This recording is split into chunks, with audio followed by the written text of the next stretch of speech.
Hi guys, it's Steve from Creative Home Engineering. I want to show you our latest creation. It's this super cool vault door here behind me. So this is a client that wanted his vault door to look like an old-timey Western bank vault. And so we designed it to have this kind of style, which nowadays you can't really get a vault door that looks like this. So we had to build it really from scratch. Even though it looks like the old-timey style, it has all the high security options of a really nice modern vault door, and I'll show that to you in a second. So it has this banker style spindle here, and as you can see, we put this special patina on it. So a few days ago, this was just clean steel, and we could have powder coated it or done some other kind of finish, but the client wanted it to look like it was really old, so we applied this rusty patina to it. This door has two different operational modes. In low security mode, it uses this wireless key card, or excuse me, this wireless number pad. And so if I enter the number here, that makes it unlock so that you can turn the spindle and then it opens up.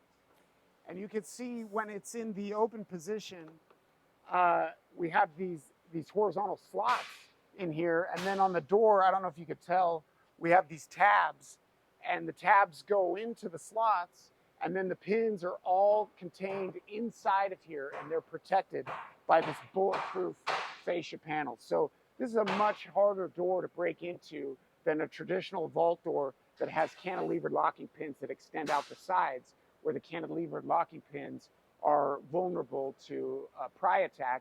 This door does not have that kind of a vulnerability. I'll close it here one more time so I can show you another trick that this door has up its sleeve. So there's a high security locking mode where you can disable this, because the idea here is that although a keypad is secure, if somebody knows the combination, they can get in.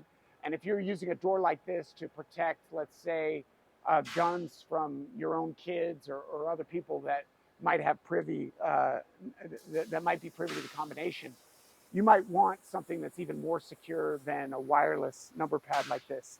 So we have a fingerprint scanner, but then we have to hide the fingerprint scanner so that it doesn't disrupt the old-timey antique bank vault look that we have going on.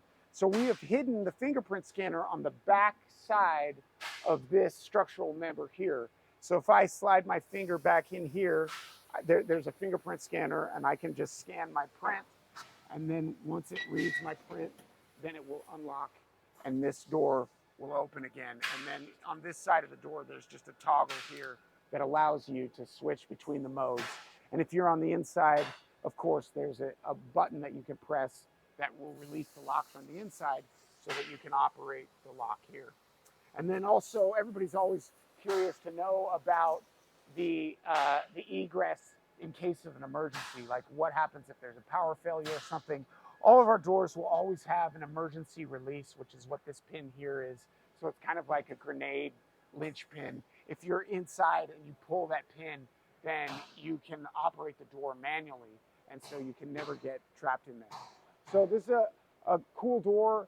We're excited about it. We know the customer's going to love it, and once it's installed, it's really going to be kind of a showpiece for this client. So hopefully you like it too.